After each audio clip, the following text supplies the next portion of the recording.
ನಮಸ್ಕಾರ.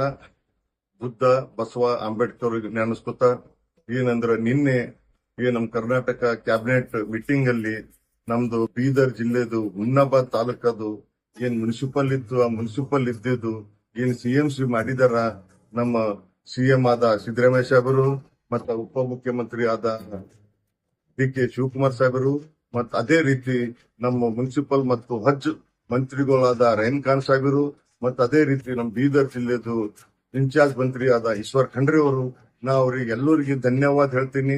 ಇಡೀ ಬೀದರ್ ಜನತೆನಿಂದ ಏನು ಮಾಜಿ ಮಂತ್ರಿಗಳಾದ ರಾಜಶೇಖರ್ ಪಾಟೀಲ್ ಏನ್ ಕನಸಿತ್ತು ನಮ್ ಹುಮ್ನಾಬಾದ್ ಕ್ಷೇತ್ರಕ್ಕ, ಹುಮ್ನಾಬಾದ್ ತಾಲೂಕಾಕ ಒಂದು ಸಿಎಂಸಿ ಮಾಡ್ಬೇಕಂತ ಅವ್ರು ಸಾಕಷ್ಟು ಇದ್ರಲ್ಲಿ ಕಷ್ಟಪಟ್ಟು ರಹೀಂ ಖಾನ್ ಅವರಿಗೆ ಆಗಿರ್ಬೋದು, ಸಿಎಂ ಅವರಿಗೆ ಆಗಿರ್ಬೋದು, ಉಪಮುಖ್ಯಮಂತ್ರಿಗಳಿಗೆ ಆಗಿರ್ಬೋದು, ಅವ್ರೆಲ್ಲರಿಗೆ ಇಲ್ಲಿಂದ ಡೆಲಿಗೇಷನ್ ತಗೊಂಡು ಅವರು ಏನ್ ಕೇಳಿದ್ರು ಅದಕ್ಕೆ ಅವರಿಗೆ ಇದು ಜಯ ಸಿಕ್ಕಿದೆ.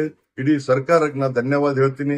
ಯಾಕಂದ್ರೆ ನೋಡಿ, ಈಗ ಇದು ಸಿಎಂ ಮುನ್ಸಿಪಲ್ ಸಿಎಂಸಿ ಮಾಡೋದ್ರಿಂದ ಏನ್ ಅನುಕೂಲ ಇದೆಯಪ್ಪ ಅಂದ್ರ, ಈಗ ನಮ್ ಬಜೆಟ್ ಬರ್ತಿತ್ತು, ಆ ಬಜೆಟ್ ಏನಪ್ಪಾ ಅಂದ್ರ ನಾನ್ ನಿನ್ನೆ ರಹೀಂ ಖಾನ್ ಅವ್ರಿಗೆ ಕೇಳ ಸರ್ ಇದರಿಂದ ಏನ್ ಉಪಯೋಗ ಅಂದ್ರೆ ಅವ್ರು ಹೇಳ್ತಾ ಇದ್ರು, ಇಲ್ಲ ಈಗ ಬರಂತ ಇದ್ರಲ್ಲಿ ಮತ್ತೆ ನಿಮ್ಗೆ 40 ಕೋಟಿ ರೂಪಾಯಿ ಜಾಸ್ತಿ ದುಡ್ಡು ಬರ್ತದೆ ನಿಮ್ ಡೆವಲಪ್ಮೆಂಟ್ ಮಾಡೋ ಕಡೆಯಿಂದ, ನೀವ್ ಏನ್ ಬೇಕು ಅದು ಡೆವಲಪ್ಮೆಂಟ್ ಮಾಡಬಹುದು, ಸಿಎಂಸಿ ಆಗಿರ ಜಾಸ್ತಿ ಬಜೆಟ್ ಬರ್ತದ ಅಂತ ಹೇಳಿದಾರ ಅದ್ರ ಕಡೆಯಿಂದ. ಮತ್ತ ಅದೇ ರೀತಿ ನಾನು ಒಂದೆರಡು ಸೆಷನ್ ಅಲ್ಲಿ ನಾ ಆಗಿರ್ಬೋದು, ಭೀಮರಾವ್ ಪಾಟೀಲ್ ಅವರು ಅಥವಾ ಡಾಕ್ಟರ್ ಚಂದ್ರಶೇಖರ್ ಪಾಟೀಲ್ MLC ಆಗಿರ್ಬೋದು, ಸಾಕಷ್ಟು ಸೆಷನ್ ಆಗಿರ್ಬೋದು, ಅಥವಾ ಮತ್ತೆ ರಹೀಂ ಖಾನ್ ಅವ್ರ ಆಫೀಸ್ಗೆ ಹೋಗಿ ನಮ್ಮ ಸಹೋದರಾದಂತ ರಾಜಶೇಖರ್ ಪಾಟೀಲ್ ಅವರು, ಚಂದ್ರಶೇಖರ್ ಪಾಟೀಲ್ ಅವರು ಮತ್ತೆ ನಾನು ಇಡೀ 3 ಜನ ಕಲ್ತಿ ರಹೀಂ ಖಾನ್ ಅವ್ರು ಮತ್ತೆ ಸಿಎಂ ಡೆಪ್ಟಿ ಸಿಎಂ ಅವ್ರಿಗೆ ಹೋಗಿ ಏನ್ ಮಾಡ್ಕೊಂಡು ತಂದಿದ್ದು ತಮ್ಗೆಲ್ಲರಿಗೆ ಏನ್ ನಾವು ಹೇಳಿದಂತ ನಡೆದಿದ್ದು ನಾವು ಹುಮ್ನಾಬಾದ್ ಸಿಎಂಸಿ ಮಾಡ್ಬೇಕಂತ ಹೇಳಿ. ಮತ್ತೆ ಅದೇ ರೀತಿ ನಮ್ದು ಇನ್ನೂ ಒಂದು ನಾನು ನಿನ್ನೆ ರಹೀಂ ಖಾನ್ ಅವ್ರ ಜೊತೆ ಮಾತಾಡಿದಾಗ ಹೇಳಿದೆ, ಇಲ್ಲ ಸರ್ ಹುಮ್ನಾಬಾದ್ ಮಾಡಿದ್ರಿ ಧನ್ಯವಾದ.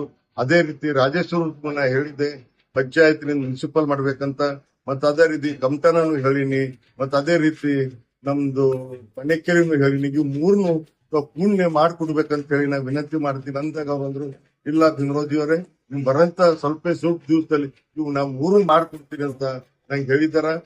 ನಂಗೆ ಅವ್ರ ಮೇಲೆ ವಿಶ್ವಾಸ ಇದೆ, 3 ಮುಂದ್ ಬರಂತ ದಿನದ ಪೂರ್ಣೆ ಮಾಡ್ಕೊಡ್ತಾರಂತ ಹೇಳಿ ನಾ ಇಡೀ ಕರ್ನಾಟಕ ಸರ್ಕಾರಕ್ಕೆ ಧನ್ಯವಾದ.